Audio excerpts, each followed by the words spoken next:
Lo que estás por escuchar no son simples cuentos, son ecos de lo que sucede cuando la oscuridad decide respondernos. Yo soy tu anfitrión, y esta noche, exploraremos 3 testimonios reales de brujería que te recordarán por qué nuestros antepasados temían tanto a la noche. Bienvenidos a Historias de Terror. Apaga las luces, ajusta tus auriculares y asegúrate de que la puerta detrás de ti esté bien cerrada.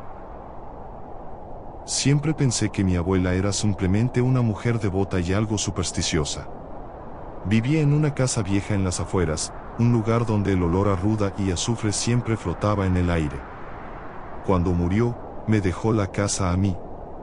Fue un error entrar sin permiso en su sótano. No había tesoros, solo cajas llenas de frascos con líquidos turbios y algo que me heló la sangre, un álbum de fotos. En cada imagen de nuestra familia, desde mis padres hasta mis primos, todos teníamos un hilo negro cosido básicamente a través de la piel de nuestras sombras en las fotografías. Al principio creí que era una broma macabra, hasta que esa noche empecé a sentir un tirón en la nuca. Cada vez que intentaba salir de la casa, el tirón se volvía más fuerte, como si alguien estuviera usando un anzuelo dentro de mi garganta. Entonces la vi. Una figura encorvada, idéntica a mi abuela pero sin rostro, sentada en el rincón del sótano, cosiendo frenéticamente un pedazo de tela que vibraba con el sonido de mis propios gritos. No era mi abuela cuidándonos, era ella asegurándose de que, incluso después de muerta, ninguno de nosotros podría escapar jamás de su control. Pasé días encerrado en esa casa, sin poder cruzar el umbral de la puerta principal. El hilo invisible que me ataba crecía cada noche, volviéndose más tangible. Empecé a notar que mis movimientos se volvían más lentos, como si mis articulaciones estuvieran siendo manipuladas por hilos invisibles. En las noches, podía escuchar el suave crujido de una aguja atravesando tela, aunque no había nadie cerca. Una noche, desesperado, intentó cortar el hilo imaginario con un cuchillo de cocina. Cuando la hoja tocó mi nuca, sentí un dolor agudo como si me estuvieran cortando realmente. Sangré, pero el hilo permaneció intacto, invisible pero más fuerte que nunca. Fue entonces que comprendí el horror de mi situación. No estaba siendo controlado, estaba siendo cosido a la casa, convirtiéndome en parte de la herencia macabra de mi abuela. La figura sin rostro del sótano comenzó a aparecer en otros lugares de la casa. A veces la veía en el espejo del baño, cosiendo detrás de mí. Otras veces, sentía su presencia en mi habitación mientras dormía, sus dedos fríos rozando mi piel mientras continuaba su obra interminable. Mis sueños se llenaron de imágenes de mis antepasados, todos con hilos negros saliendo de sus cuerpos, conectados a una telaraña invisible que se extendía por toda la casa. Finalmente, después de 3 semanas, logré escapar. No sé cómo, pero una mañana el tirón simplemente desapareció. Corrí sin mirar atrás, sin detenerme hasta llegar a la ciudad. Pero el terror no había terminado. Cada vez que me veo en un espejo, puedo ver un delgado hilo negro extendiéndose desde mi nuca hacia algo que está fuera del reflejo. A veces, cuando estoy en lugares oscuros, siento un suave tirón que me recuerda que mi escape fue solo temporal. La herencia de mi abuela no termina con la casa, ahora soy yo quien porta el hilo negro, y temo el día en que comenzará a coser a otros.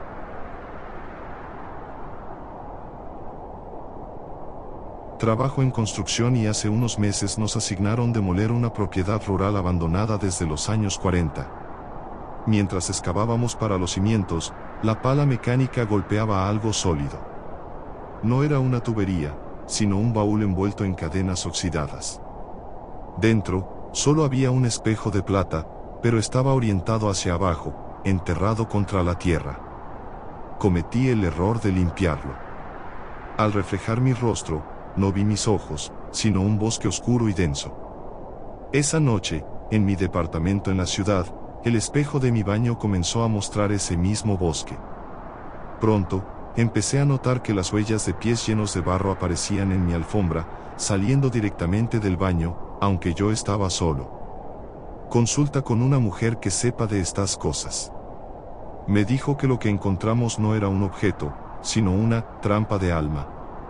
Una bruja local había sido encerrada allí para que nunca pudiera ver la luz. Al limpiar el espejo, le di una superficie para cruzar. Ahora, cada vez que paso frente a una superficie reflectante, veo a una mujer flaca, de dedos larguísimos, estirando su mano desde el cristal, tratando de sujetar mi cuello para intercambiar lugares. Siento que sus dedos ya están rozando mi piel real.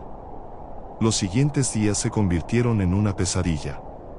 El bosque en el espejo comenzó a cambiar, ahora podía ver figuras moviéndose entre los árboles, sombras bailando en una luz pálida que no provenía de ninguna fuente visible. Las huellas de barro se volvieron más frecuentes, apareciendo no solo en mi alfombra sino en las paredes, como si alguien caminara por ellas. Empecé a tener sueños vívidos en los que me encontraba caminando por ese bosque oscuro.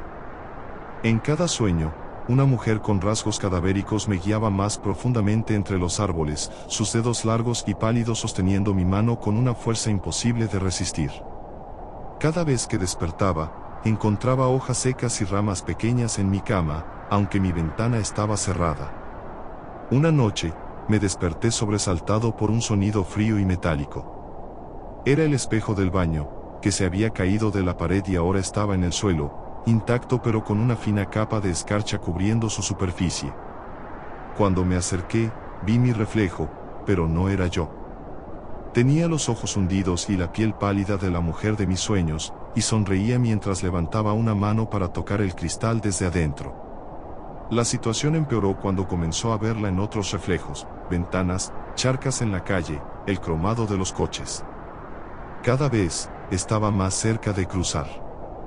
Una tarde, mientras me afeitaba, sentí un frío intenso en mi cuello y vi cómo los dedos de la mujer se materializaban momentáneamente en mi piel, dejando marcas moradas que desaparecieron en segundos. Desesperado, intenté deshacerme del espejo. Lo llevé a un vertedero, pero al día siguiente estaba de nuevo en mi baño. Intenté romperlo, pero el cristal se curvaba como si fuera de goma. La mujer que me había asesorado me dijo que la única forma de detenerla era encontrar el lugar original donde fue enterrada y realizar un contraconjuro, pero la propiedad ya había sido demolida. Ahora vivo con el terror constante de mirarme en cualquier superficie. La mujer del espejo se ha vuelto más audaz, a veces puedo escuchar su voz susurrando mi nombre desde el cristal, prometiéndome paz y solo la dejo salir. Sé que está ganando, que cada día que pasa estoy más cerca de ser absorbido por ese bosque oscuro. A veces, en momentos de distracción, encuentro mis manos moviéndose solas, trazando símbolos extraños en el aire, preparando el camino para su llegada. El espejo ya no es una trampa, es una puerta, y yo soy el guardián que está a punto de ceder. Se dice que en las zonas más profundas del bosque, las brujas no usan escobas, sino que se despojan de sus extremidades y se transforman en aves de rapiña de tamaños imposibles. Estábamos junto a la fogata cuando el bosque se quedó en un silencio absoluto. Ni grillos, ni viento. De repente, escuchamos una risa ronca, como de una mujer anciana, que venía de la copa de un pino de 20 metros de altura. Al apuntar con la linterna, vimos algo que no puedo olvidar, un guajolote, pavo, enorme, pero con rostro humano. Tenía la piel colgada y los ojos amarillos, brillantes como brasas. Lo peor no fue verlo, sino lo que hizo. Comenzó a hablar con la voz de mi madre, llamándome por mi nombre, pidiéndome que me acercara porque tenía frío. Mis amigos y yo corrimos hacia la camioneta mientras escuchábamos cómo esa cosa saltaba de árbol en árbol, golpeando el techo del vehículo con garras metálicas. Al llegar a la ciudad, revisamos el techo, no había rasguños, había marcas de manos humanas quemadas sobre el metal. Lo que siguió fue una espiral de paranoia y terror que nos consumió por completo. Al principio, intentamos racionalizarlo. Quizás fue el pánico, el miedo jugándonos una mala pasada. Pero las evidencias eran innegables. Además de las marcas en el techo, mi amigo Javier encontró una pluma negra y áspera en la portezuela, una pluma que no parecía pertenecer a ninguna ave conocida. Era gruesa en la base y se afilaba hasta una punta casi afilada como una aguja. Esa noche, ninguno de nosotros pudo dormir. Cada sonido era una amenaza, cada sombra una posible criatura. A la mañana siguiente, decidimos abandonar el campamento y regresar a la civilización, pero el camino de regreso se convirtió en un calvario. El bosque, antes vibrante y lleno de vida, ahora parecía muerto, observándonos con 1000 ojos invisibles. A cada vuelta del camino, sentíamos como si algo nos seguía, un peso sordo en la espalda que nos helaba la sangre. La verdadera pesadilla comenzó una semana después. Empezamos a tener sueños compartidos. En ellos, estábamos de vuelta en el bosque, pero esta vez estábamos solos. La criatura con rostro humano ya no se escondía en las copas de los árboles. Nos caminaba alrededor, gimiendo con las voces de nuestros seres queridos, rogándonos que nos quedaremos. Hijo, no me dejes sola, decía con la voz de mi madre. Amigo, ¿por qué me abandonaste?, susurraba con el tono de mi mejor amigo. Los sueños se volvieron tan vívidos y reales que empezamos a confundir la realidad con la fantasía. Mi amiga Ana comenzó a ver la criatura en el reflejo de las ventanas de su apartamento, siempre parada justo detrás de ella, con una sonrisa socarrona y esos ojos amarillos brillando con una inteligencia malévola. Javier, por su parte, empezó a encontrar pequeñas ofrendas en su umbral, ramas de árboles muertos atadas con cabello humano y piedras con extraños símbolos tallados. Mi tormento personal fue diferente. Empecé a escuchar la risa ronca en los momentos más inesperados, en medio de una reunión de trabajo, mientras veía la televisión, incluso en el silencio absoluto de mi propia habitación. La risa se volvió más clara con el tiempo, y a veces podía distinguir palabras entrecortadas, promesas de venganza y maldiciones en un dialecto que no reconocía pero que sentía en mi propia sangre. El punto de quietud llegó cuando Ana desapareció. Dejó una nota que decía: voy a buscar respuestas. No me digan. 2 días después, la policía encontró su coche abandonado en el mismo camino donde habíamos acampado. No había rastro de ella, excepto una única pluma negra en el asiento del conductor. Javier y yo sabíamos que teníamos que hacer algo. Contactamos a un anciano de una comunidad cercana a la sierra, un hombre conocido por su conocimiento de las antiguas leyendas. Nos escuchamos con una calma aterradora mientras le contábamos nuestra historia. Cuando terminamos, nos miró con ojos llenos de piedad y nos dijo que habíamos despertado a una de las mamahuales, brujas ancestrales que se alimentan del miedo y la desesperación. Nos explicó que al verla y sobrevivir, habíamos quedado marcados, conectados a ella para siempre. Ahora ustedes son parte de su manada, dijo el anciano. Y ella vendrá por cada uno de ustedes, uno por uno, hasta completar lo que empezó.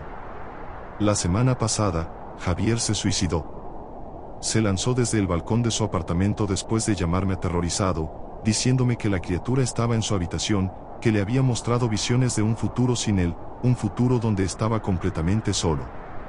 Antes de colgar, me susurró: no dejes que te lleve, Miguel. Lucha. Ahora estoy solo. He cambiado mi número, me he mudado a otra ciudad, pero sé que es inútil. Cada vez que veo un pájaro grande, mi corazón se detiene. Cada vez que oigo una risa en la distancia, siento un frío que me congela los huesos. Anoche, mientras me preparaba para dormir, vi una sombra moverse fuera de mi ventana. Era grande, mucho más grande que cualquier pájaro que debería existir. Y entonces escuché la voz, no en mi cabeza esta vez, sino afuera, clara como el día: Miguel, ya es hora de volver a casa. La brujería no es algo que solo pertenece a los libros de historia, vive en los rincones que decidimos ignorar. Si tienes una historia similar o has visto algo que la lógica no puede explicar, déjala en los comentarios.